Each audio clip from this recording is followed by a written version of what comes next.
Since August, Idaho Fish and Game in the Wood River Valley have received over 100 reports of black bears roaming neighborhoods and gorging on garbage. I'm your Wood River Valley neighborhood reporter Joey Martin, and after officials had to euthanize a young bear, I'm talking with wildlife experts and residents to find out what can be done to prevent this from happening again. Our hands were pretty much tied on this one. We didn't have any options. A 100-pound black bear cub in Blaine County euthanized last week out of concerns for public safety. The animal making repeated visits to neighborhoods in Haley, even attempting to enter a home. It became what we call food conditioned, meaning it's relying on non-natural foods that a bear would typically eat. The animals became a bit too comfortable roaming these subdivisions, with Fish and Game receiving more than 100 bear sighting reports since August. Our concern is that an unsuspecting person in that subdivision neighborhood walks out and, unbeknownst to them, this bear is protecting a garbage can because it looks at it as its food source. And then you have a potentially serious situation with a bear. Many wildlife authorities agree that simply relocating a food-conditioned animal is not enough to dissuade these animals from returning.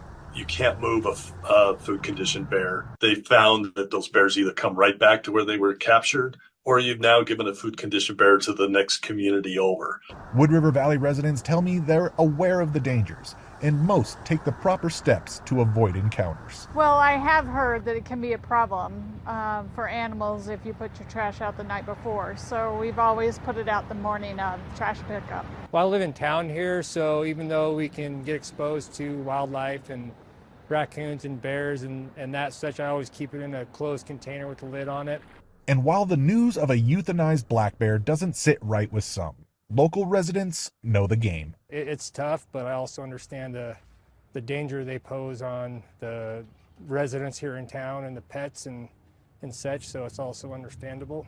If it's a problem bear, you have to do something with it, so that's kind of, the way nature works.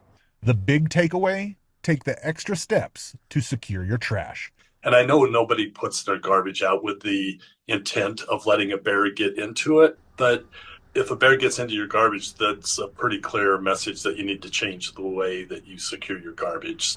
This is the first bear to be euthanized in the Wood River Valley since 2022, but it's not the first encounter. Earlier this year, Fish and Game released 2 other black bears that were trapped within city limits back into the wild. Reporting in Haley, I'm your neighborhood reporter Joey Martin, Idaho News 6.